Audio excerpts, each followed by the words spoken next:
on a subject very close to our hearts. It's a Cat A lighting, the alternatives to the wasteful practice of discarding Cat A luminaires and ceilings and floors.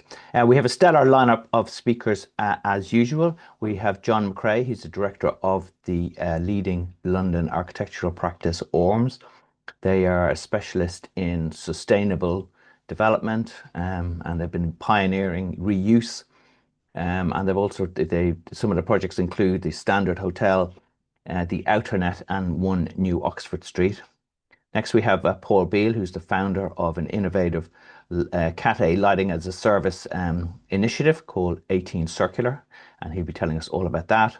We have Hattie Emerson. She is a sustainability consultant with the finishes and interior sector, who've been doing an innovative project in terms of reuse, including luminaires, and she's going to tell us about that. And next we have Tina Paillet, who is the CEO of Circotrade.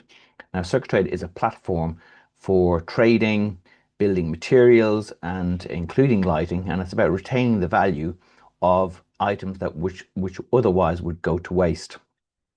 We've also got Nigel Harvey, the CEO of RECOLIGHT, will be joining us on the panel. And so we'll be taking your questions and comments. Today's presentations will be recorded and posted on the website. You will also get a link to the recording, which should get that probably tomorrow. You'll also get the slides via MailChimp. If you don't get them within the next 24 hours, just check your spam folders. And as is usual, please, we ask you use the chat box for questions and admin questions, not about the topic, and that will Suzanne will be the administrator of that today. And then for questions, please use the Q&A box. That's the box that myself and the panelists will be looking at. John's going to start off with Cat A, when less is more, set the scene for us. Paul will tell us more about his new initiative. Tina will then discuss Circotrade, how that came about. And finally, Hattie will talk about that project I mentioned, the reuse project. And then Nigel will join us on the panel. We'll take your comments and questions, and we'll finish at 12:30. Now, today is just one of a series of webinars this year. Earlier in January, we did one on environmental product declarations, a user's guide, and that's really informative if you're new to that whole area of environmental metrics. And you can watch the recording and fast forward through it, etc., by going to the recolight.co.uk website and then just following the links to that. Next month, on Thursday, the 23rd of April, 11 o'clock, we're going to do a deep dive into EU environmental law and all the environmental legislation coming down the track. A lot of it is going to impact the lighting industry in Europe, and in the UK we'll be mirroring a lot of that legislation. So I recommend that to you. And then in September, we're doing a topic we've never done before. This is DC lighting. Is it the next step in sustainability? And this isn't power over Ethernet 48 volts. We're going to look at the 250 volt systems that are becoming popular in Germany and across the continent, and how they can integrate renewable systems. And a lot of manufacturers are starting to make DC luminaires. So that's something we're going to take a dive into. And they're all free to join, and I recommend you register at recolight.co.uk webinars. And even if you can't attend them on the day, you will get the link to the recording. Before we kick off, just a reminder that you can follow lots of stories about sustainability in lighting and circularity on the Circular Lighting Report. We do 3 stories a week, so keep an eye out for that. You can also follow us on LinkedIn. You can also see all the stories on recolight.co.uk/news, and you can also send your news to me at ray.molony@recolight.co.uk. Also a shout out for our flagship event, which is Circular Lighting Live. It takes place this year on Thursday, the 8th of October 2026 at the Minster Building in the City of London.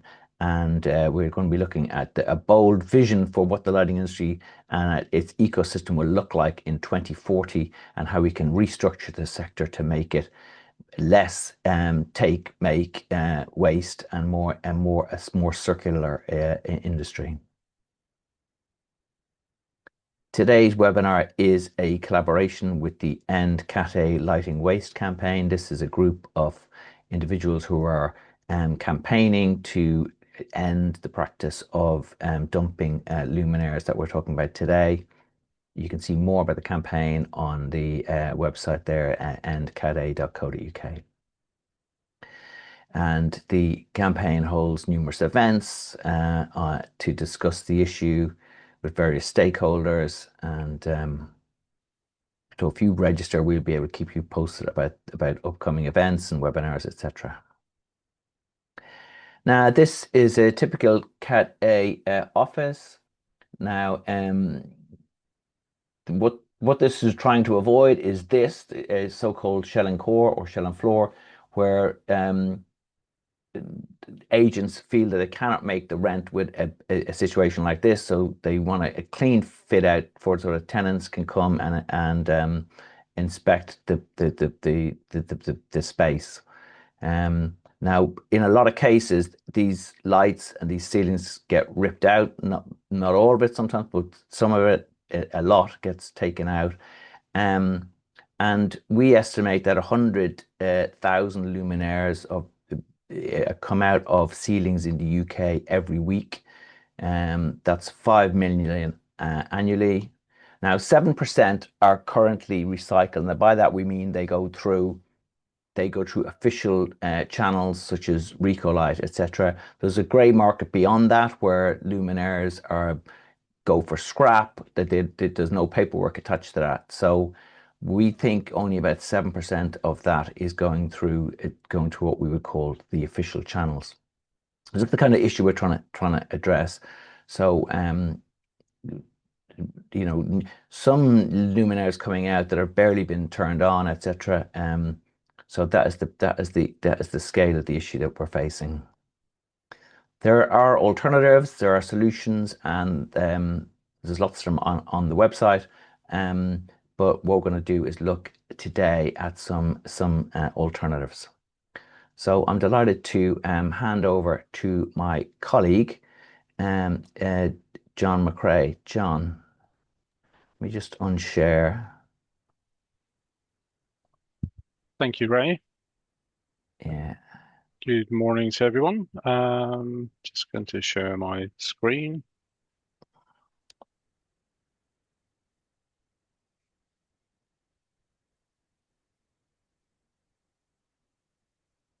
I just need to start my slideshow.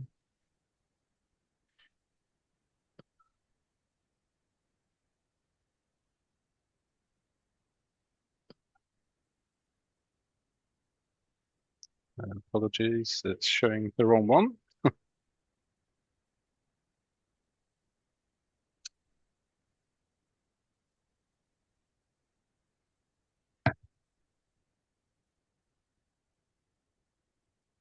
That's good, John. That's the full screen, yeah. Is that the full screen? Yeah. Okay. It's not presenter view, that's yeah. You can see the full slides, just to check. Yeah, just one slide, yeah. Yeah. So okay. Okay, thank you very much, everyone, and good morning. And it's great to join you this morning. The keen-eyed within you will have noticed that I've actually changed the title of the presentation. I've called it Cathay Waste Material Without a Plan. And the part of the reason for this is that I've been part of a task force, and Paul Beale and Nigel have been part of it as well, where Circularity in Practice was launched on Monday, and it's an initiative that's underpinned by the long-term thinking of His Majesty the King. And one of the things that we've noted within that is that circularity is gaining momentum on the basis that the materials are now beginning to have a plan. And that's what waste has almost been defined by, is that the idea that we've for decades been throwing away lots of materials when we've decided that it's reached its end of its life. That is changing.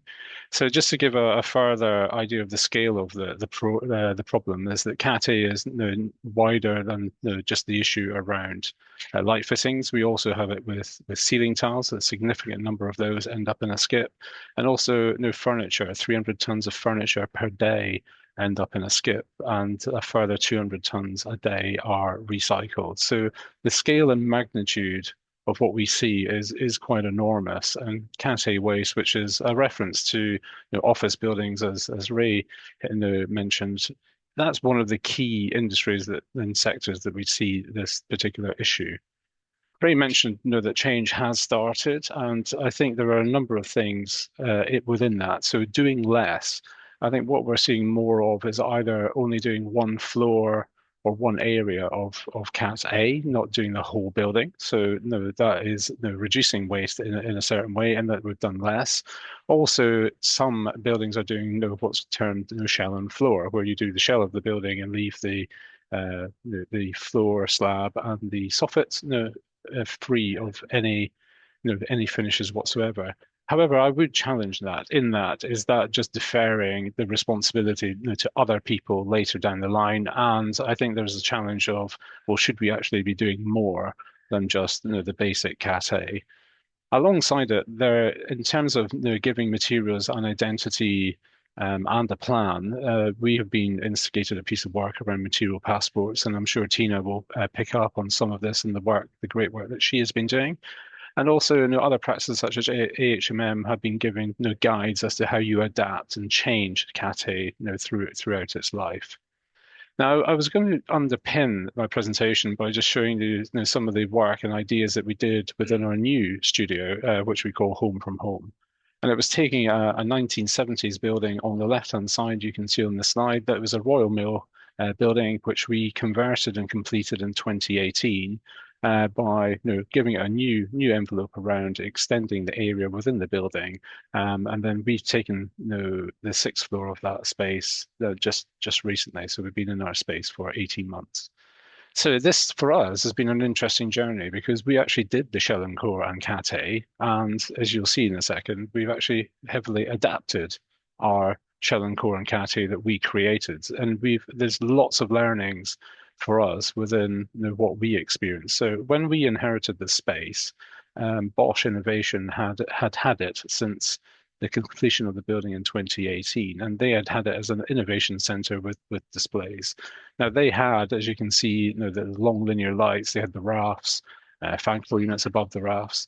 And for us, one of the first things was, well, that's not the look and feel that we wanted to have. We wanted to do something very different, and I'll explain why.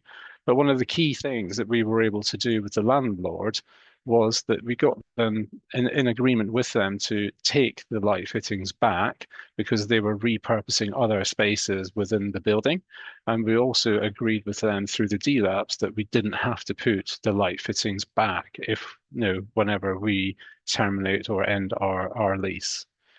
So the brief that we gave ourselves when we moved into our space was to capture our ultra practical principles, which is principles that we have created as a practice, and ultra being going above and beyond what you've been asked to do. And underpinning that was the work that we've been doing around sustainability and circularity, the work that we've been doing around material passports, with a real keen eye of reducing waste now in the first move, but also in the future, and how those materials could be reused. And that does include all materials within the fit out, including the lighting. We worked alongside a very keen team, but also a team that had a keen eye for detail. And we worked very closely with EQ2 Lighting in terms of wanting to do our lighting in a completely different way. So it did not have any of the hallmarks of a traditional Cat A. And it was also on the basis that we could take everything with us. And that was a key part of our brief. But before we did all of that, we obviously had a lot of material within our previous fit out, our previous office.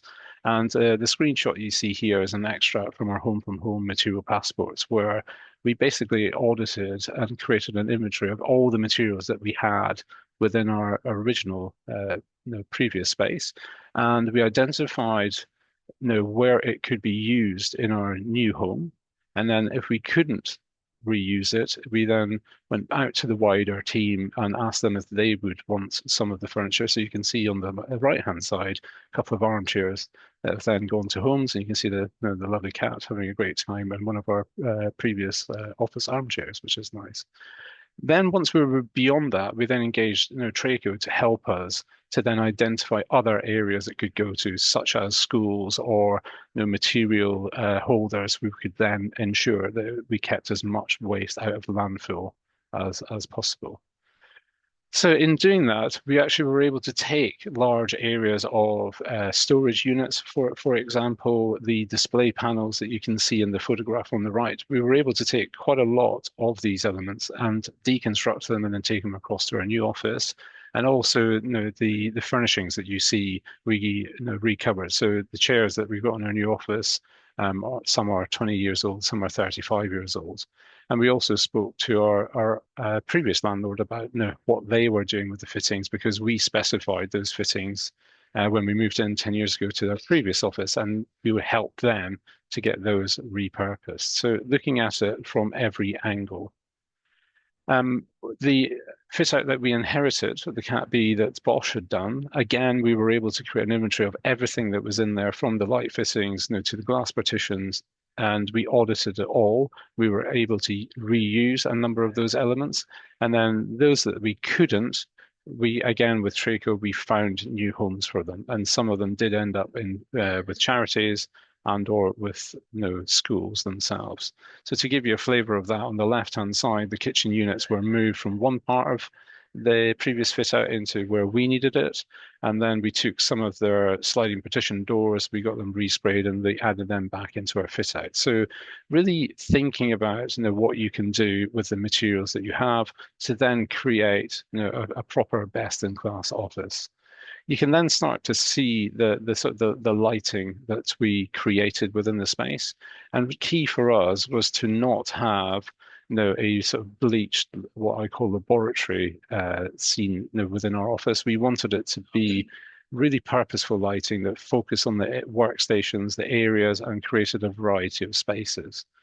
And this snapshot that you see in front of us just shows you that we tracked where every material came from.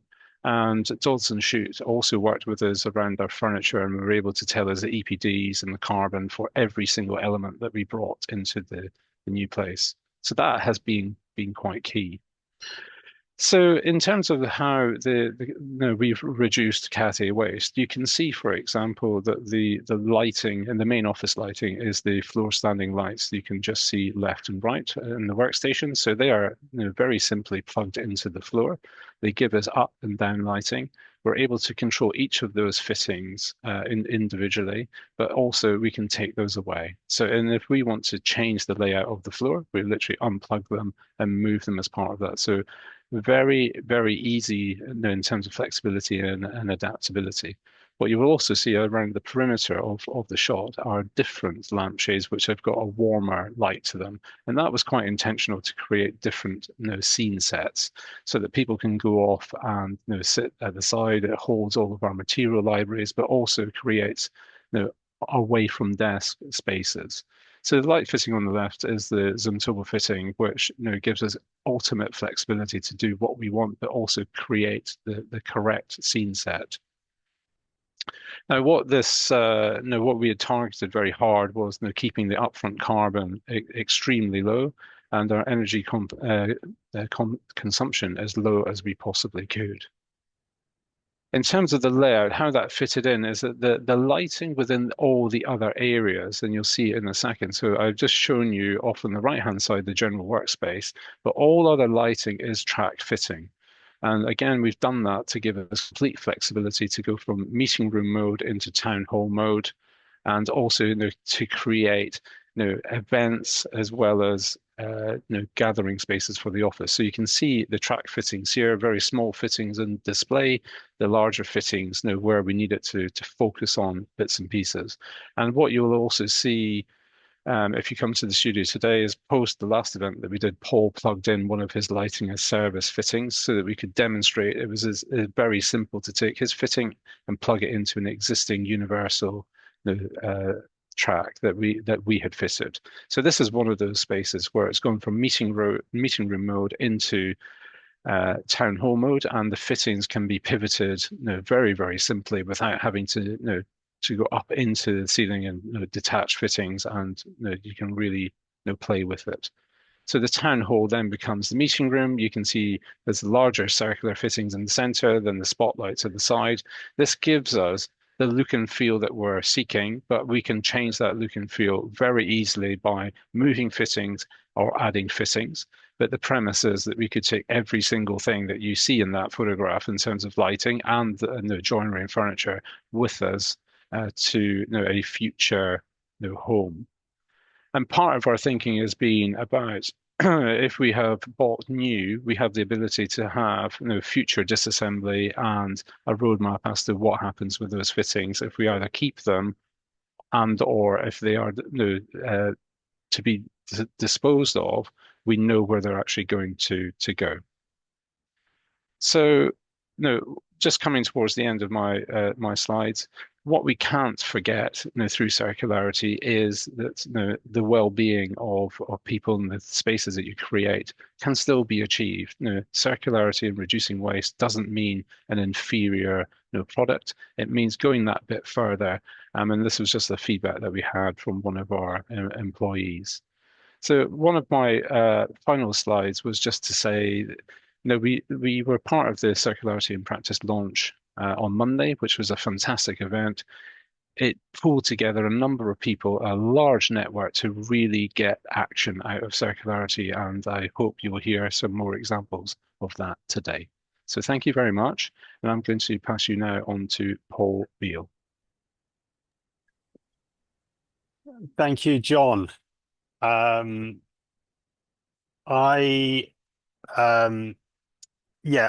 was inspired, I think, by the shocking statistic of the 100,000 light fittings going to waste every week. I think, like many in the industry, was unaware of this, and it just sort of drove me to wish to do something different, something better. And I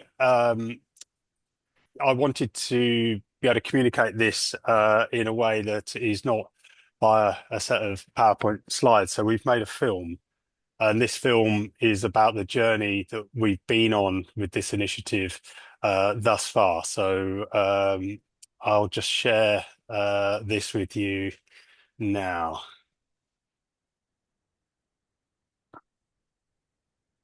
I left school at 16 and did an apprenticeship as an electrician. I did a government youth training scheme, 26 quid a week. I was installing all manner of electrical systems, but the lighting was this thing which fascinated me. We normally get to design the fancy Cat B lighting, all the sexy stuff. And these lights tend to form part of the demolition package. I work for a strip-out company, and we're all too aware that we are very much at the coalface in terms of generating waste. So the first job I walked in and looked at, they were stripping the whole thing out, and I couldn't understand why. So I remember talking to the client and said, out of interest, why are you stripping this out? They wanted the option to be able to let this space on a 10-year lease. Cat A fit-out is a very basic fit-out that is commissioned by the landlord specifically for the purpose of letting a space to potential tenants. But when a business moves in here, they're not going to want to be in a very large open plan office. So what happens is that these lights become surplus to requirements. They wanted to be able to let the space with a full, compliant, clean warranty across every component within the space. So that was the reason all of this perfectly serviceable equipment that probably had potentially another 15, 20 years lifespan in front of it was getting ripped out. We were engaged to do the Cat B lighting, business as usual. I went to site to do some due diligence, and it was a project in Cambridge, and there were 600 light fittings on the ceiling. I said, what's happening to these lights? And I said, oh, that's all part of the demolition contract. And I jumped up on a ladder and I actually took one of these fittings and I held it in my hand. It was no more than a few months old. It didn't even have any dust on the back of the fitting. I found out these lights had never been switched on. They were about to be thrown into landfill. I said, well, let's not do that. I will take them, thinking that it would be easy to get these into another project. And what I found was that it's not that easy. You need a suspended ceiling system of exactly the right dimensions. Not every project has that. And so what we found was, whilst these fittings are good to go, it's very hard to find an application in which we could deploy these fittings. But I didn't want to just leave it there, because this Cat A scenario unfolds time and time and time again. Landlords don't want to see perfectly good equipment going into landfill any more than I do. This is what I'm hearing time and time again from the landlords that I'm speaking with. Their investors also don't want to see this happen. It costs us money to put something into a skip. So if we can explore any other avenue to not do that, there's a financial incentive. I feel that I'm in a privileged position within our industry to try and do something about it. If I can't do something about it as a lighting specialist based in London, then we've got no chance. I think the penny dropped for me when I realised that instead of intercepting the waste, it would be much better not to create the waste in the first place. We recycle about 25% of all the electrical waste that you can see behind us, so 25% of all of UK's waste electricals. That's about 40,000 tonnes or 40,000 transit vans full of electronic waste per year. Last year showed that about 33,000 tonnes of commercial luminaires were sold in the UK, and yet only about 2,000 were actually recycled properly as we. We've got a flawed model with no alternative. If we had a system where I could purchase the lights and lend them to the landlord for as long as they need, that would yield a very significant embodied carbon saving. This model relies on having a track system. They're installed at 3 metre centres throughout the space. We just come along and plug our lights into that track. So it's really, really easy to install. The general contractor, he's just got to put up the track. And when you're finished with them, we just unplug our lights and take them away to the next project. Business as usual. If you had a tenancy similar to this, there might be 400 lights. Each of those lights comes individually wrapped, initially in plastic, an outer shell of cardboard. We've worked out that's about 2 skips full. And the time that it takes for someone to very carefully unwrap each of these light fittings before installing them, that is significant. What we've developed with Whitecroft, who's our manufacturing partner, is a system where these lights turn up in a road case. The sort of road case that you would get carrying the guitars and the amplifiers at an Adele concert or something like that. You open up the lid and you've got individual compartments, one for each of the light fittings. So these road cases turn up to site, you open the lid, you take the fitting out and plug it in. There is no packaging. Our manufacturing partner is based just outside of Manchester. They've got a factory with 400 people, local people working in a local factory producing these goods. And that is really important to us for the overall sustainability of this concept, that it's supporting British industry and the local economy. We engaged a sustainability expert, Elliot Wood, and they've done a position paper that compares business as usual with the leasing model, and there's an 89% advantage from an embodied carbon perspective compared to business as usual. That's massive.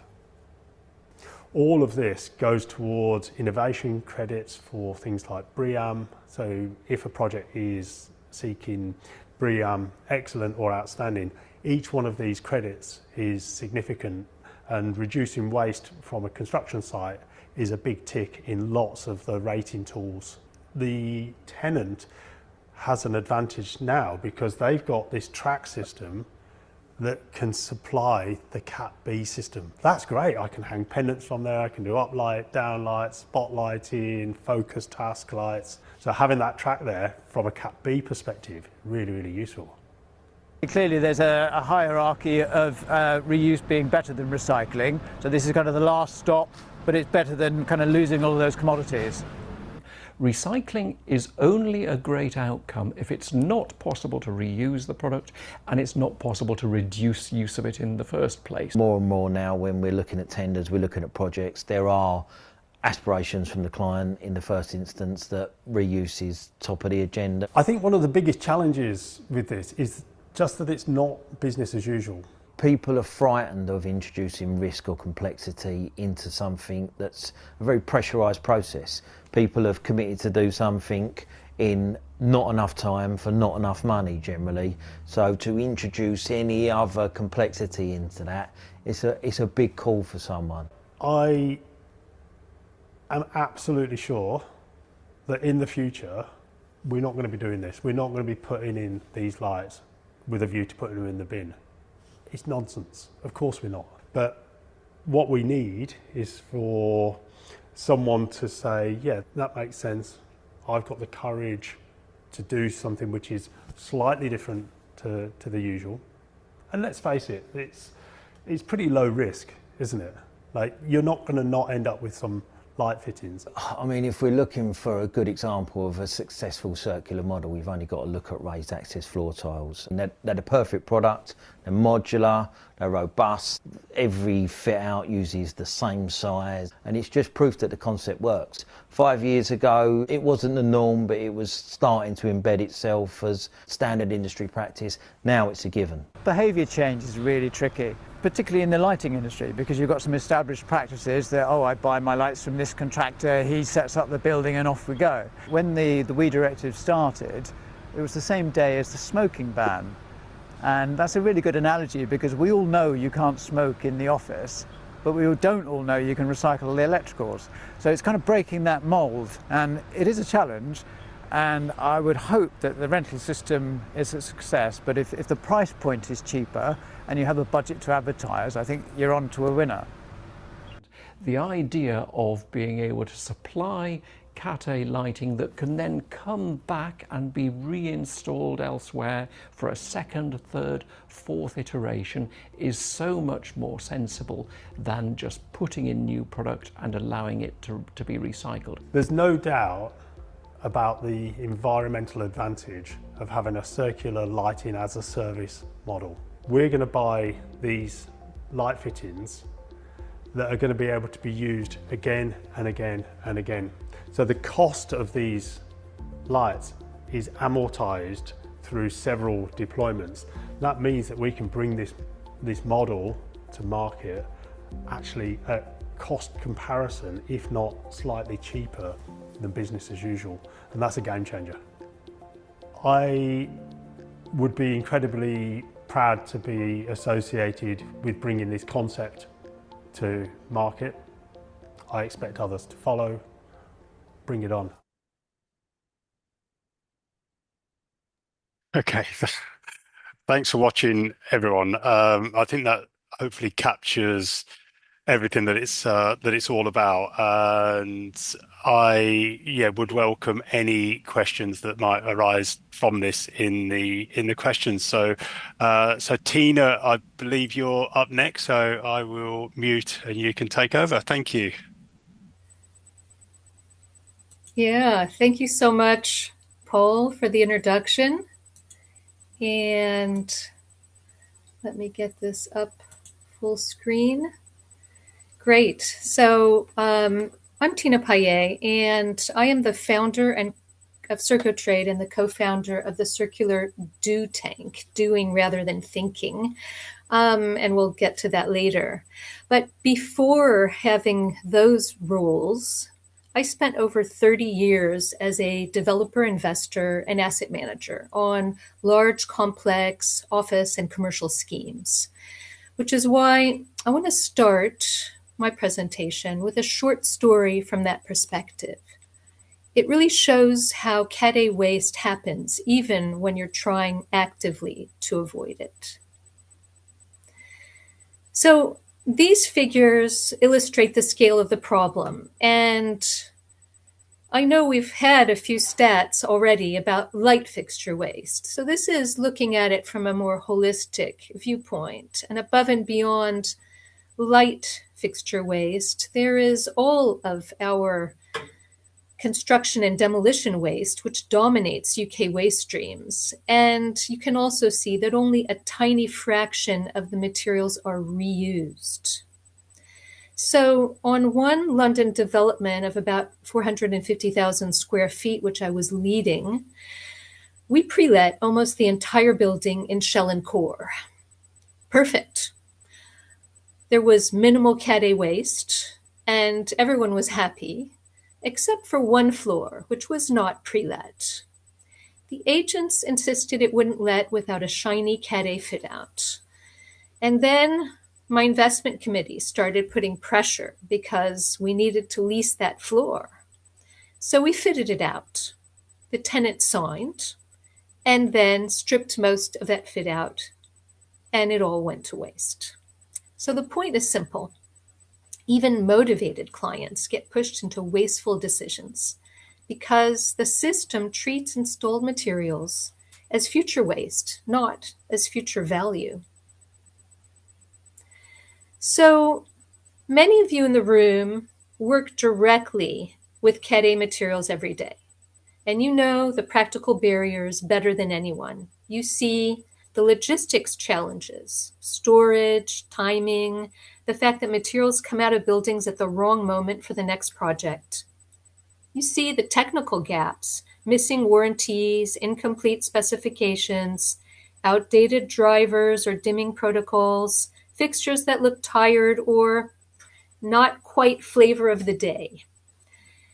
And you see the procurement reality. Reused materials, even when they haven't been used very long, often appear too late to be designed into a new project with confidence.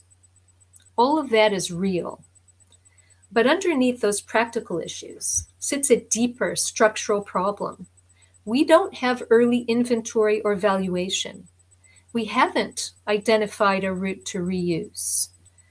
We don't know quantities or specifications early enough, and reuse is introduced far too late in the design and procurement sequence. And when all of that is true, materials inevitably get treated as future waste, not future value. This is exactly why we need market infrastructure that treats materials as assets and not waste. So here's what happens when we flip that logic.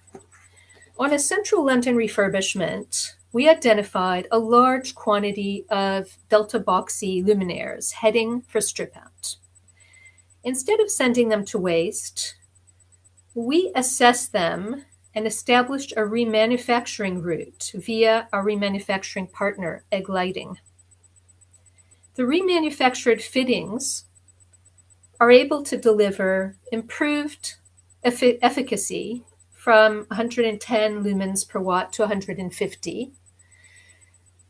And likewise, you can see we were able to do things like adjust the color temperature to the requirement of the new project, adjust the lumen output as needed,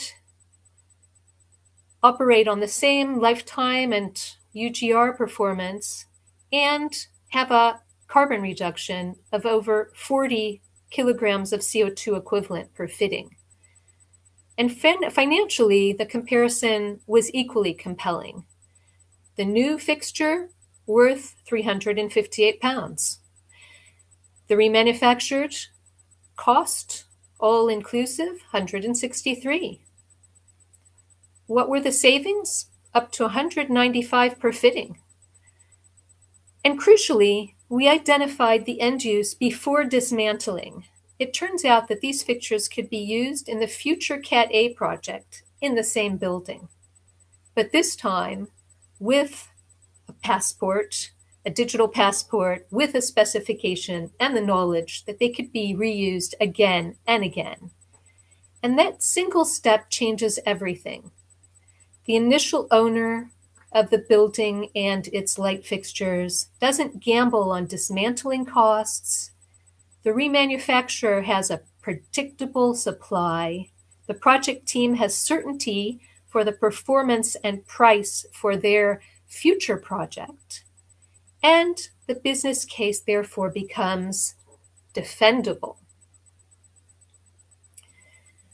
This is the logic behind the futures trading system. It brings together CircoScan, which is a structured inventory that identifies reusable materials in a building, their quantities, their condition, their technical characteristics. And CircoPass, which establishes the resale value and the carbon value of those materials, giving the owner a clear picture of what they have and what it's worth.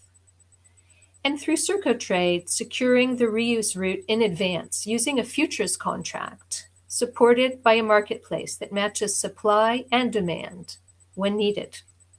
And all of this is underpinned by CircoGuardian, which ensures that the route is actually deliverable in practice by connecting owners to specialist remediators, supporting the development of specifications, testing, and warranty pathways, integrating reuse requirements into the strip-out and demolition tendering process, and assembling a robust, defensible business case.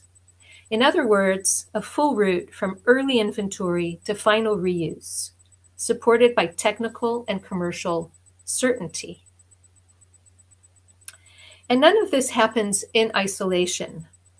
I mentioned earlier the circular do tank, which exists to turn real projects into open case studies that others can rely on, to provide the evidence that reuse is technically and commercially viable. We bring investors, developers, designers, consultants, and contractors together around live schemes so the learning is practical, not theoretical.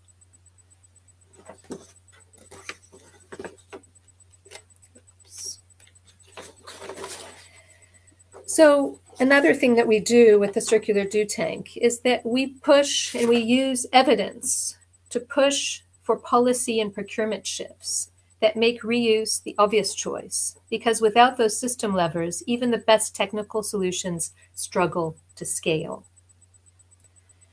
So back to that Cat A floor I was talking about in the beginning. I didn't lack, as the developer investor of that building, I didn't lack the will to avoid waste. I lacked the tools, the inventory, the valuation, the route to reuse, the business case. What we're building with Circotrade is exactly that missing infrastructure, a way to see materials early, value them properly, secure their next life in advance, and make the route deliverable in practice. And when you combine that with the evidence coming out of the circular do tank, real projects, real data, real performance, that conversation shifts.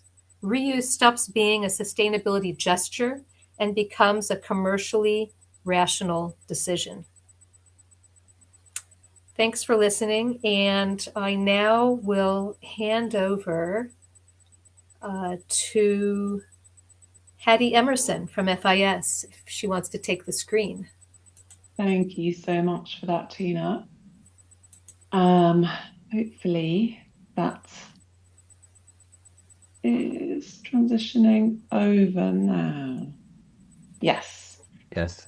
Thanks, Tina. That's such a and to Paul and John, really interesting presentations. So I'm here to talk about project reuse. I'm the project manager for this short-term pilot project.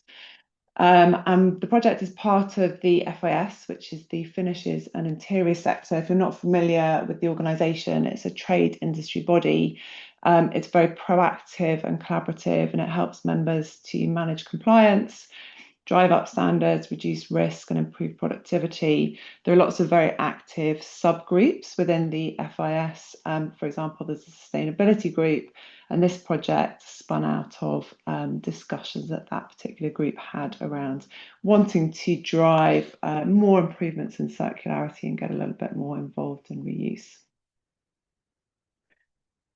So we all need a context slide to start with. I'm afraid mine's not specifically around Cat A, but I think it's quite useful in the wider context of the built environment. And there's a heavy focus on the embodied carbon within the shell and core of projects. And so that blue bar over on the left shows the 60-year life expectancy of a shell and core project, with Cat A being around 700 kilograms of CO2 per metre squared. And then within that, there's sort of slightly hidden figures around the Cat B replacement cycle, and also between those Cat B cycles, there may well also be a Cat A fit out.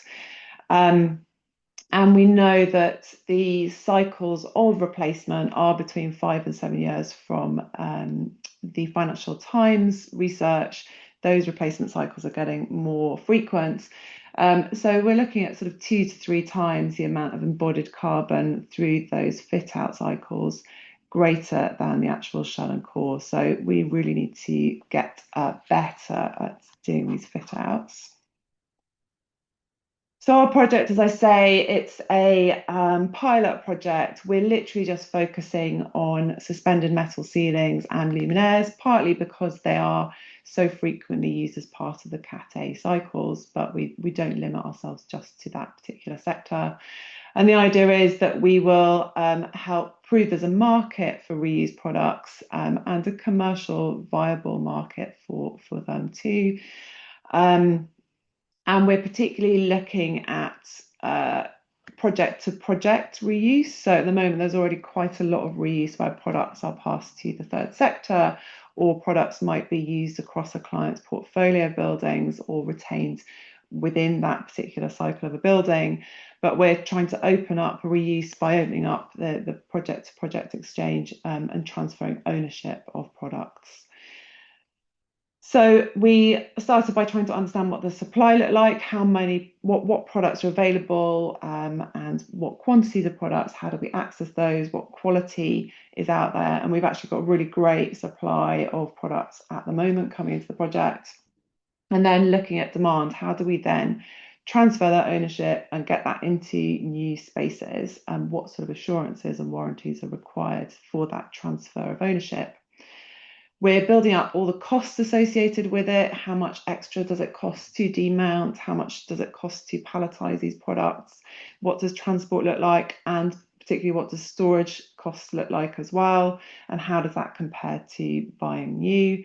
And we're generally finding that it is less, but we're still building up that cost. And we will share all our learnings back out with the industry to allow others to take that information and build a commercial model to make a long-term success of reuse.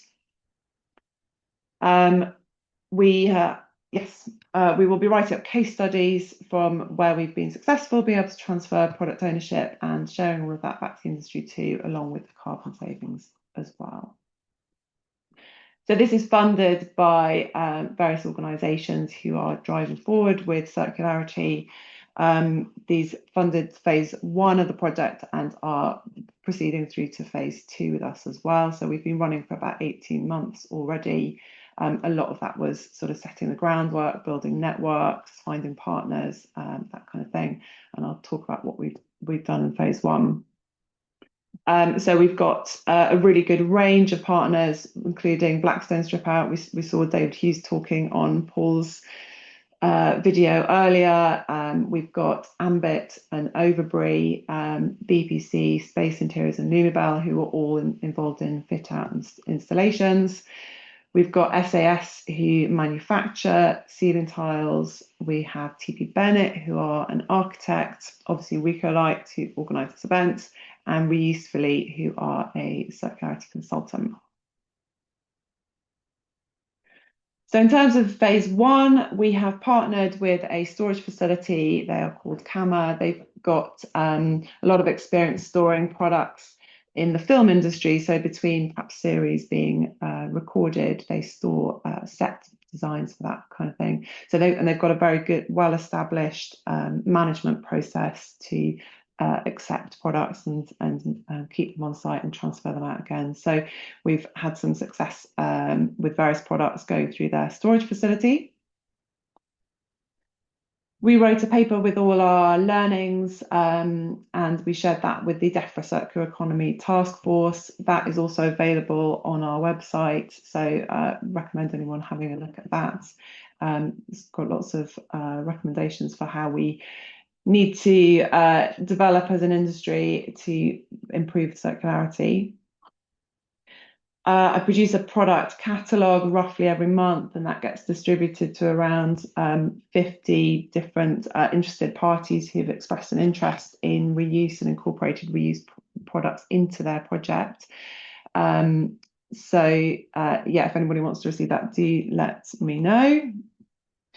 As a result of this, RECOLIGHT are obviously a very innovative organisation and spotted that there was perhaps a benefit in having a certification service for luminaires. So perhaps where a full warranty isn't required, an interim desktop study, or maybe a remanufacturing process might be required. So that is available. So that's been great to support that process. And finally, we won the Build Back Better Green Award last year. So delighted to be recognised by our peers for the work that we are doing. So I'm just going to talk through a few case studies. These are all selected Cat A products that we've had success in receiving. So this first one is some Celine Whitecroft luminaires. Whitecroft, again, I think we mentioned in Paul's presentation. As a UK manufacturer, it's great to partner with them. So these were coming out of a Cat A fit out. They were less than a year old, barely being used, but a really high value associated with those. So £190,000 worth of products, and also significant carbon, embodied carbon within them of 20 tonnes. Now we're delighted to have been able to transfer those to two various different recipients. Some went directly to another project for reuse, and some were remanufactured by Whitecroft and sent back out to another project as part of a VE exercise. And we're still waiting for full cost, but it looks like it's around an 80% savings. So similar to Tina's findings, that there is a saving even with remanufacturing these products. But also there's really significant carbon saving within that as well, of around 90% for that case study. The next case study is a raft system, so SAS 600 ceiling system and integrated Fagerholt luminaires. Again, this was a Cat A space, so installed for around 6 months. Some of this was retained within the project for the Cat B fit outs. So we were left with sort of a slightly smaller amount for our project to find a reuse for. But the real challenge with this particular system, the reason I selected it, is because this was a bespoke system where these luminaires only work with this particular ceiling system. So the luminaires were produced by Fagerholt and they were sent to SAS to be integrated into a particular ceiling raft panel, which only works with this particular system. So it significantly reduces the potential for reuse. And so although there were many more luminaires available on this project, we couldn't take them into storage because we wouldn't have been able to find another installation project suitable for them without that project having to commit to that particular ceiling system. So really reduced the flexibility. Not such a huge value with this because there's not quite such a volume of product, 5 tonnes of CO2. Now we've still got those available in storage at the moment, but it's been in storage for around 6 months. And so we're looking to find a third sector taker for those. And then the final case study I'm sharing today is an SAS 330 ceiling system. And there are also integrated Whitecroft Cityline LED luminaires. Another Cat A fit out, another raft system, the higher value, higher quantities we've got here as well. So we've got these currently available in storage for the next project. So hopefully we will be able to find a suitable application where this design will work for another either Cat A or Cat B fit out. It doesn't really matter, but we're just looking for opportunities for these at the moment. So as you can see, we're really getting into the kind of the nuts and bolts of what is involved in reuse and where the real challenges are with taking down these systems and getting them reinstalled elsewhere. So as we move into phase 2, we will continue to identify practical actions, and we've been running a series of workshops by discipline. So we had all the architects together, we had a lot of lighting experts together, and we set a series of actions for each of those particular groups to take forward to try and stimulate reuse. We'll also be then sharing the findings of that at an industry-wide round table to produce a final paper on that. We're also producing a ceiling tile reuse guide and also a luminaire reuse guide, which will consolidate all our findings from the project so far and share that back out to the industry to enable others to be able to improve their reuse and understand what course of action needs to be taken to reuse products. We will continue to build a case study for cases for reuse through building up the commercial figures, etc. And we will continue to advocate for reuse to the government too, and we'll write up all the case studies. So if you'd like to get involved, then it's a great time to become a partner as we move into phase 2.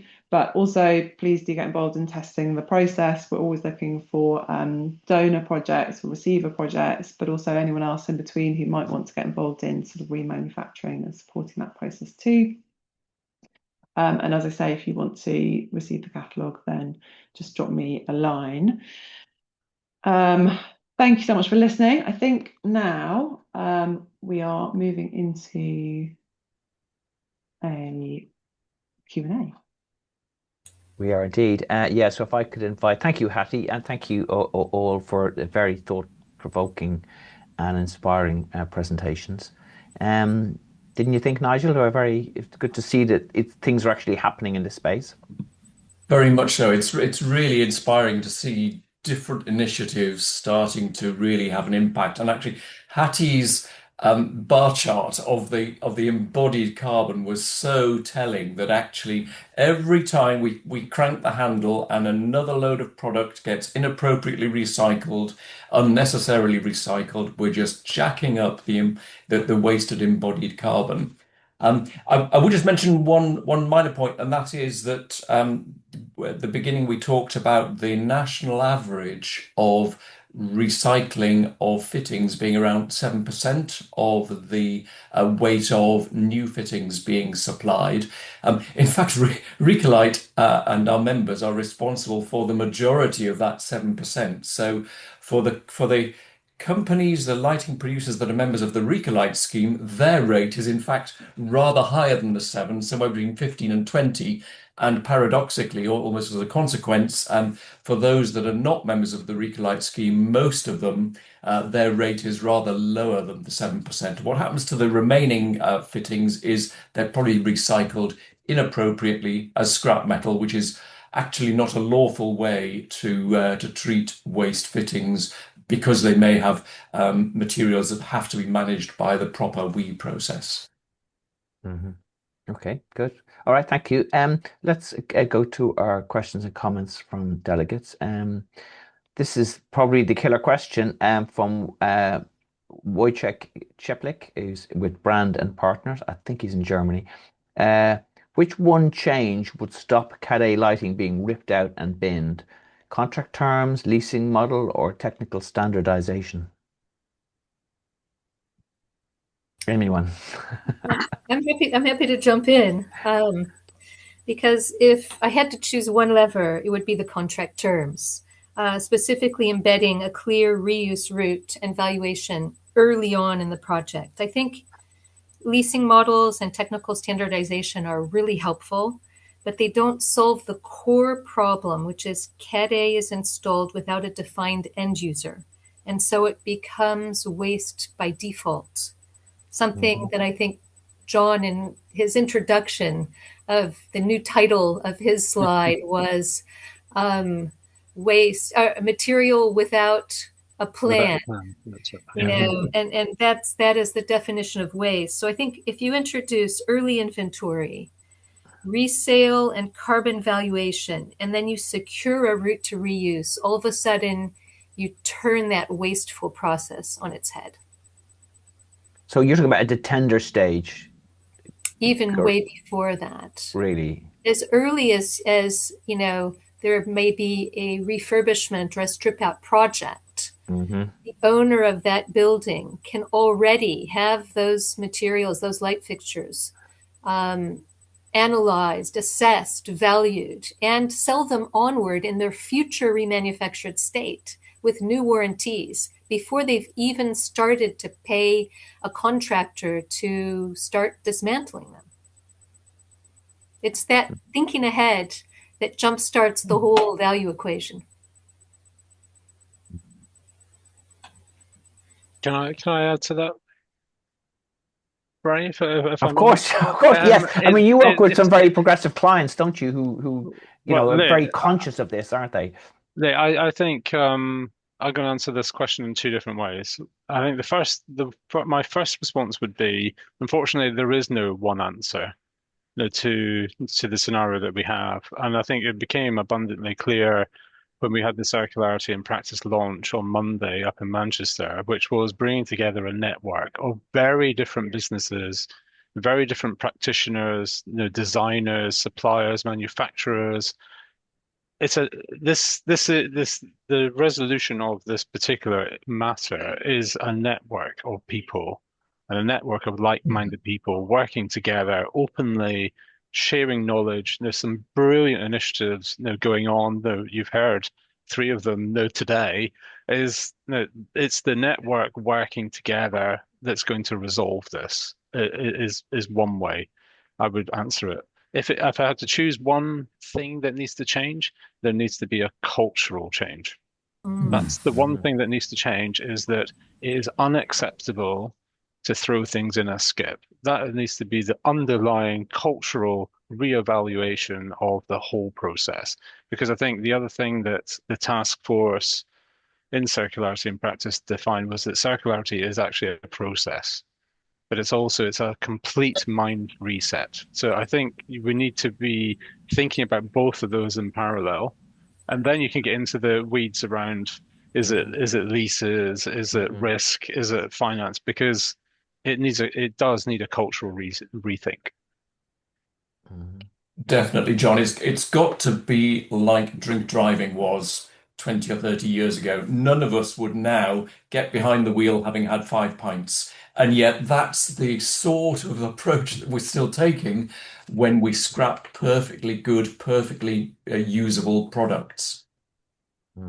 It's kind of remarkable how everybody in the chain knows it's bad, but there's kind of this the system. And even, David Hughes there, I'm taking it out. I'm taking this stuff out. It's terrible. It shouldn't be happening, but I'm doing it because that's the contract and that's what's happening. But I think, Ray, part of that I think is because they're not everybody is aware of the sort of the swell of opinion, because it's not quite joined up, the thinking. We've got lots of people doing lots of things, and I think one of the matters that we've raised as within the NCATI waste discussion is that lots of people don't know these things exist or know bits of things. So I think the joining of the dots, as His Majesty called it on Monday, is around sharing that knowledge, being open about that knowledge, and the more people become aware of it, the more there can be a cultural change, and that's one of the things that's underpinning the King's the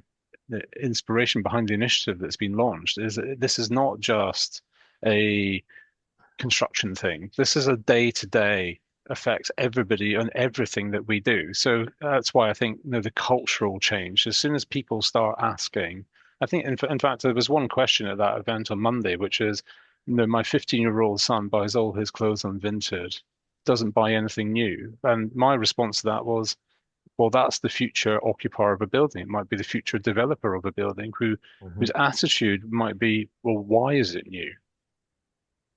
So I think when we get to that point where we shift from everything is new to, well, actually everything, why is it new? No, because it shouldn't be. I get the sense, and I think, Paul, you mentioned it to me. I think we get a sense that we're almost on a pivot point at the moment. Yeah, I couldn't agree more, John. I think we're just at that sort of cusp of this becoming much more mainstream. And with our initiative, we set this up really as a sustainability initiative. And because I'm passionate about that, and probably everyone that's attending this course and this call has an interest and a passion in this, otherwise you wouldn't be here. Unfortunately, we're not representative of the whole industry. And so I thought I could lead on the sustainability credentials, which are beyond question. But from initial feedback, what I've realized is that actually there needs to be a very compelling commercial side to it as well. So I think some of the things that you were touching on, Hattie, these are lights that are 1 year old. They come out of a fit out. They've probably never been switched on. They come even with an accompanying ceiling system that's ready to go.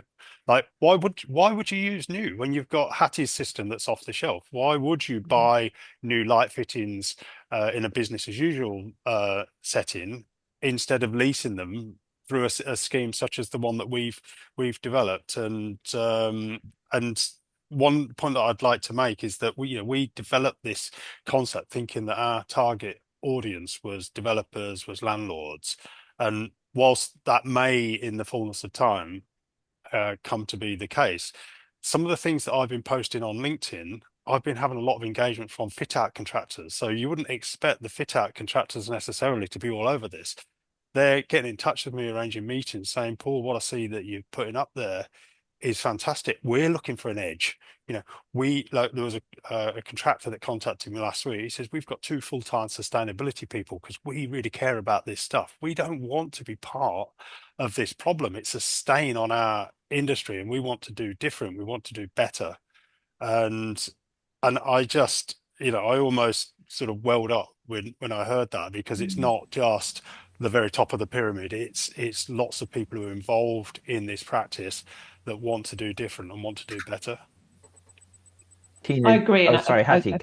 Yeah, just a final point is that I think, unfortunately, unpopular though it might be, I do think that actually regulation is probably going to be important. A lot of cultural shifts come from regulatory change. It creates a level playing field for everybody, and just makes that shift a little bit faster. So I do feel that we do need some sort of regulation. Things that are within warranty should not be allowed to go into a skip. There should be some onus on the manufacturer to be taking those back.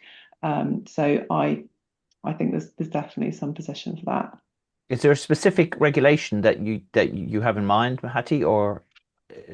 I don't know how to write regulations. Yes. Some unintended consequences, right? Potentially, but I feel like that there should be more onus on manufacturers essentially to take things back. And if things are still within warranty, it should not be possible to put those into the bin and send them for recycling. Yeah, one of the things that come up is things like business rates. You pay lower business rates when it's shell and core as opposed to Paillet. There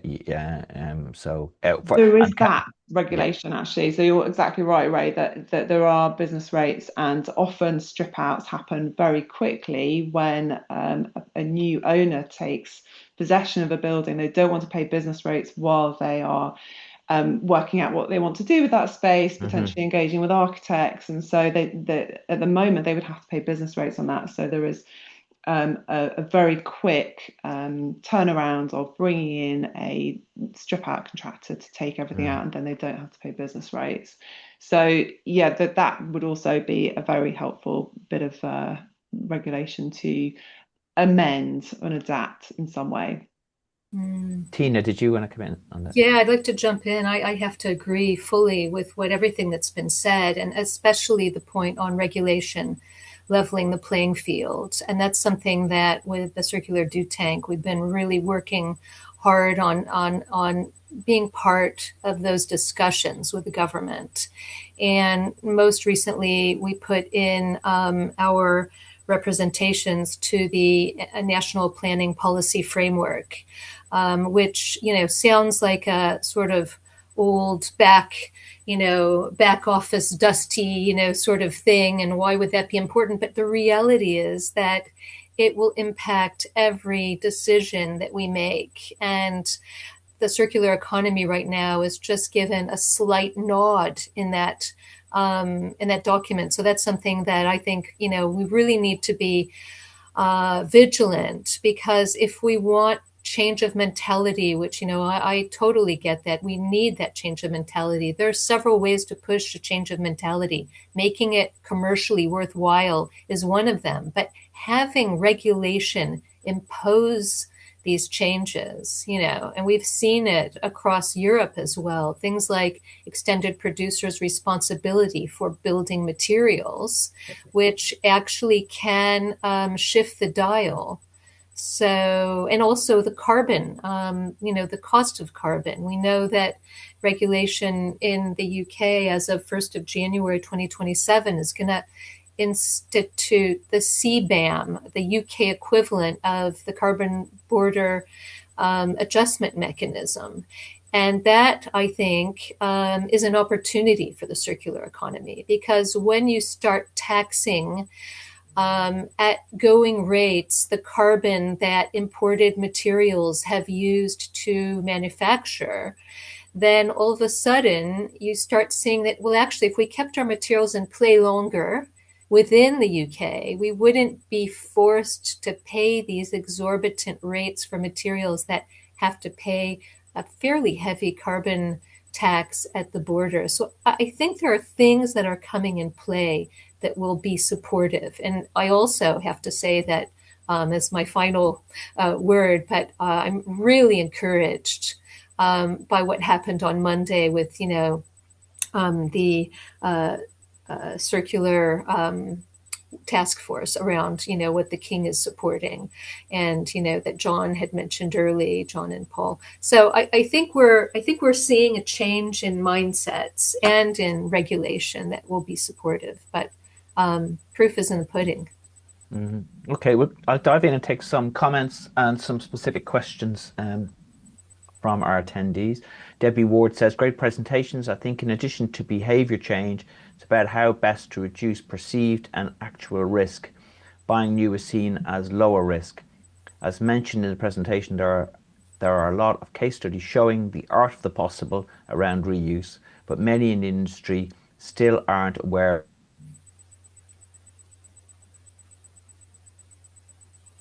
Oh, he's gone again. Oops. Oh. We lost Ray mid-phrase, mid-sentence. But yes, well, in fact, while Ray comes back. Oh, am I back yet? Back, Ray. You're back. I'm sorry about that. Sorry about that. I told you that's Virgin Media Wi-Fi for you. Leah Minty is saying a lot of these decisions need to happen at a very early stage in a project, often before the design team has been appointed. This relies on strong client will. How do we as consultants steer a project towards circularity? Where should they start? I have a Central London project that may be persuaded, says Leah. I'll take a few more before we get in. Anonymous attendee says, how do we standardise CAD A fit outs, ceilings, luminaires, flooring, so they can be used time and time again? There may be a number of different CAD A standards, 600, 1200 by 300, etc. But all stakeholders need to be engaged. Standardisation and modularity are key. Another anonymous attendee says, does the panel have any thoughts about how companies focusing on lighting controls rather than luminaires can play their part to support this change? And I got some very specific questions. This is probably for you, Hattie, the experience that you've had in the reuse project. This is from Harshita Mutir, who says, thanks for the introduction. I was wondering about the damages to the fittings while being removed and what sort of precautions shall be taken. I mean, Paul had his road cases. What did you guys do on those projects? We've not found any problems with stuff getting damaged, but appreciate that there is that potential risk. Although having said that, there have been some cases where we've been offered products that have been, stacked in a corner, kind of on top of each other, higgledy-piggledy, and we just know that they're going to have got scratched in that process. So I think there's a big range of awareness across the industry where the better strip out contractors have engaged with their teams, they've got them upskilled, and they demount as perhaps as almost a standard practice, demount products carefully and carefully put them aside, compared to perhaps some other demolition contractors who just do the standard kind of demount, chuck them in a corner, kind of without any consideration for carefully sort of making sure that they don't get scratched or dented, or the edge. They're quite fragile, some of these products. So yeah, there is potentially an issue with some of the contractors that we do work with. So I try and get in early. I talk to them, try and make sure that it's overseen by somebody within their team or supported by us. But we are also looking at developing some training as well to try and help upskill those people too, so that products are treated as products rather than the usual sort of perhaps tunnel vision mindset that these things are just going to be sent for recycling. Can I just add to that? Sorry. Yeah. Go on, Paul. I think it's to do with the brief that the demolition contractors are issued with via the project manager, ultimately from the landlord who owns the asset. Business as usual is you take it down, you're on the top of the scaffold, and you throw it into a pile. If it's carefully handed down, that takes more time. It's kind of two operatives instead of one. So that needs to be factored in. But I think what's behind this question is, what about the risk? So, is there a risk that the fitting that you're going to put back into service, or I'm going to put back into service, is going to be problematic? I don't think it is, because neither of us are going to send these luminaires back into service without full safety checks and tests and recertification. So if there's any concern that these products may be electrically unsafe, then I think we've got a very good response for that, because it's been tested, it's been recertified, we've got the documentary evidence to support that. And in most cases, it's re-warranted. So warranty isn't an issue with our system because we guarantee uptime for the duration of the leasing model. But I know my colleagues at Whitecroft, if they're recertifying a product for redeployment, that will come with a new warranty. So customers are covered, they're safe. Okay, I'll take two. Oh, sorry, Nigel, do you want to come in? Sorry, I was going to say, to respond to that original question, there is actually some useful guidance on how to sort of carefully demount and store and transport products in the back of BS 8887-221, which is the lighting remanufacture standard, which has some, as I say, guidance on appropriate handling to allow for future reuse. Ray, I need to go in a couple of minutes, unfortunately. Can I just respond to one of the points that was raised? It was one around the standardization.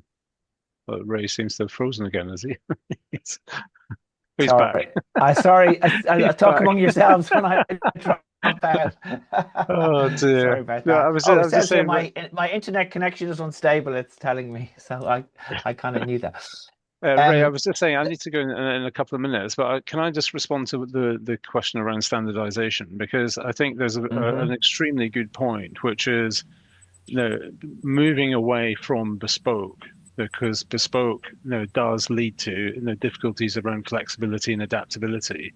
I think that is absolutely a very good point to be made, and I think there's obviously this interface between Cat A and what's called Cat B when the occupier comes in, and often the Cat B might be more bespoke than the Cat A. That's a really interesting interface, because I would agree that we need to get into standardization of some shape or form, or the ability to use standard components to build in more flexibility and adaptability. I think that is that is needed. And I think one thing that Hattie, you were mentioning is that for the last couple of years we've been working with lots of manufacturers in other components of buildings to take back, because I think you're absolutely right. The responsibility or share of responsibility should be, if you made it, you should have an extremely high interest in what happens to it. And I think there was a question that I saw flash up saying, what should one thing the lighting industry could do? You should really work on, where are your light fittings? Because I think the research that we've had is that most manufacturers have no idea where their light fittings are. Whereas SES can tell you where every single ceiling tile is. So I think if we want to learn from what others are doing, that is a massive shift in that SES know where everything is. So their take back scheme, which they're now really fully on board with, has gained a lot of momentum because they can tell you exactly the system, how it was made, what color it is, so that they can take it away. Can the lighting industry move into that sphere? Now, Paul, they're doing a very different thing, but if you look at the general lighting manufacturers, that would be a massive change, I think, if the industry could start saying, we know what that light fitting is, we know how long it's got left, we know in 5 years it could be changed, and can we get it back, please? Yeah, have a take back scheme, in other words. Yeah, I'll just say that was Josh Singer of Igazini asked what can lighting manufacturers do. Harry Brown of Mode Lighting is asking, do we need Cat A specific products? And I think you're doing that already, Paul. Yeah, I imagine. I think, yeah, again, this has been a learning experience for me, because we don't normally do Cat A lighting. So I went into this thinking that this fitting needs to be low glare, 150 lumens per watt, delivered top of the range driver, CRI 90. Actually, the market is not asking for that. What the market is asking for is, we just want to walk in the door and it looks lit. So Yeah. maybe Yeah. there's some extra thinking that we need to do on the specification of that fitting, because the commercial aspect of it is the most important. Because if we say, oh, this fitting is amazing and it's really sustainable, but it costs a bit more, then that's going to be a fail. And I think, just to address Josh's point from Igazini, what manufacturers can do is to, when they bring out new ranges of products and they supersede existing ones, often manufacturers have got warehouses full of really good products sitting on the shelf that they're unable to sell because they've got a new one that's better and more efficient. That doesn't mean the one from last year is rubbish, far from it. And I know from experience that Igazini have been fantastic at actually making that inventory available for reuse. And I think I would like to encourage other manufacturers to do similar, because if it's been manufactured and all the embodied carbon has gone into making this thing and it's sitting on a shelf, that's just as bad as putting it into the ground. We want to get these fittings on the ceiling, and last year's model, if it's from someone like Igazini, is still going to be a very good light fitting. So yeah. At the risk of opening a Pandora's box, Mike Edwards is asking about emergency lighting and emergency. Is this part of the solution? Yeah. So do you want to address that specific issue, Paul, in terms of? We've just done a proposal for a project, Central London, 3 floors. There's about 500 Cat A fittings that are going in there. So obviously that relies on a track system to plug these lights into. That track system can also accommodate the emergency lights as well. So rather than it being part of the 18 circular leasing model, by installing the track system, you've got that infrastructure in place where emergency lights, again, can just plug in at minimal cost, minimal inconvenience, sort of maximum benefit for landlords. So I think it's a really important point. It's not something that we're looking to fold into our leasing model, and I think John's point about reducing complexity is something that's very much at the forefront of my thinking. So we don't want a range of 100 different products with different colors and certainly not emergency functionality. We want one product that works in the majority of instances, but the track system very much supports emergency lighting and is a convenient way to achieve that in a Cat A scenario. He's also asking, is it supplied as just on, off, and single color temperature or dimming options? I think you've just answered that, of course. Yeah. They're supplied with a Dali driver with parts 251, 252, 253 enabled, which means that in sort of non-technical language, it's got an odometer built into it. So we know how long that light has been switched on. So if we've supplied that light for 12 months, it could be in use anything from it's never been switched on to it's been switched on all the time. We have no idea once we leave the site what the customer is going to do with that. By putting in that type of Dali driver, we can get the full visibility on how much it's been used, which informs any remedial work that would need to be done prior to the next deployment. So that's a very deliberate move, and yes, of course, that is very much dimmable.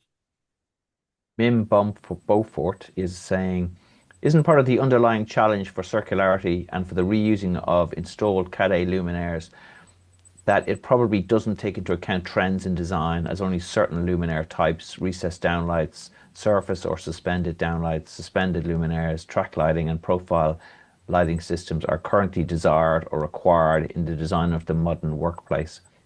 Given that the current preferred design trend from client developers, etc., is to have open plan exposed soffits with acoustic rafts or baffles, a large portion of existing Cat A workplace luminaires are only suitable for suspended ceilings in one form or another, which are no longer really specified or designed to the extent they were once before.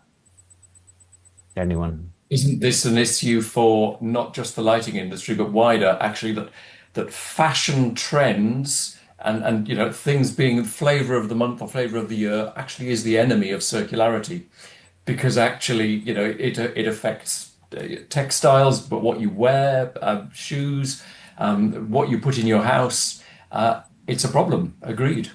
But I think it also proves the point that why are we fitting out a Cat A space in a way that a Cat B is never going to be fitted out? So it raises the wider question for me, why are we putting in metal suspended ceiling rafts with linear luminaires if that isn't going to be the visual that the tenant wants to kind of see at the end? So maybe there's a bit of a disconnect there with the designs need to catch up, or well, obviously we ideally get rid of Cat A entirely, but yeah, there's a disconnect, isn't there? I think the problem is that at the point where the Cat A lighting scheme is being designed, you can't possibly know who that tenant is going to be. So you have to put in something which is pretty vanilla, and it just lights the space, and it's suitable to attract that tenant and market the building. By putting in a track system, you've now got distributed power across the whole ceiling plane. So we normally do Cat B design, that's our bread and butter. And if we come into a project where that track system is already in place, that's really useful for us because we can sort of base the Cat B design around that system. So it works in that sort of Cat A and Cat B scenario, even if the luminaires themselves that were deployed in the Cat A installation have been removed.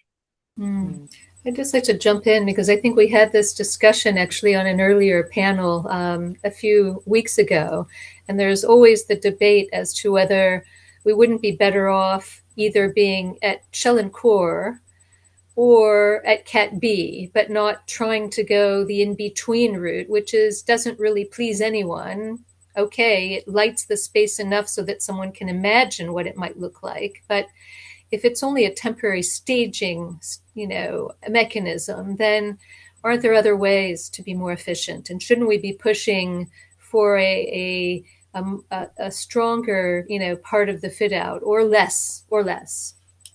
And I don't have the answer to that, but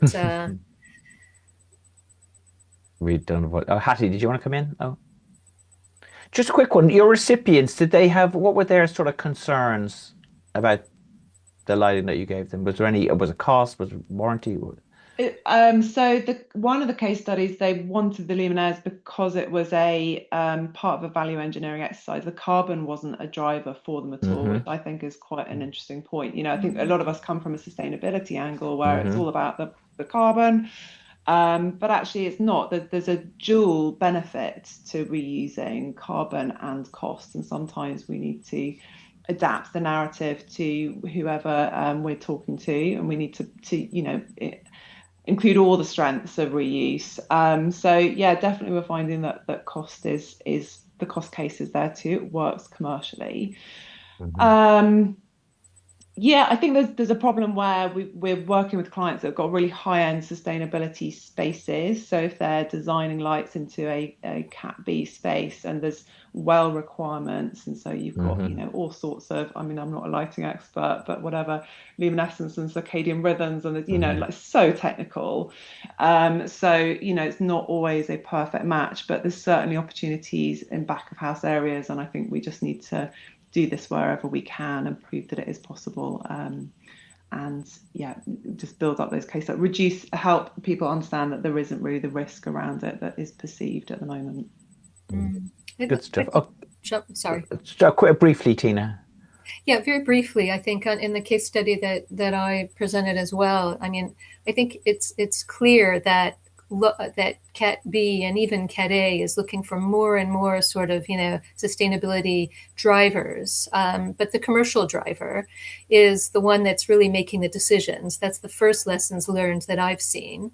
And the second lessons learned is that remanufacturing can really change the technical spec of a light fixture to the extent that it is absolutely competitive with a virgin light fixture, and even beyond. So I don't think we should be too shy about the capabilities of remanufacturing either. And that was a great with the Delta Boxy. That was a great project, guys. We're gonna wrap up there. We're not going to solve this problem today, but we're on a journey on sustainability in this space, which is very exciting. I'd like to thank John in absentia, and thank you to Hattie, Nigel, Paul, and Tina for your thought-provoking and insights and experience. A reminder that we will be doing a special session on Cat A. Some exciting new initiatives will be unveiled there at Circular Lighting Live on Thursday, the 8th of October in the Minster Building in the City of London. We'll do a whole session on that, so I do commend that to you. And we'll see you all. Our next event is on Thursday, the 23rd of April at 11 o'clock, and that is our deep dive into EU environmental law. And that's a webinar at 11 o'clock. So you can register for that by just going to recolight.co.uk and clicking the links. Thank you to all our speakers today, and we'll see you again. Thanks, Ray. And everybody. Thank you. And from RECOLIGHT, thank you very much to you, Ray, as well, for chairing, and to Suzanne for being the back office webinar queen. Indeed, I echo that. Thank you, Suzanne, for making it all run well. Thank you.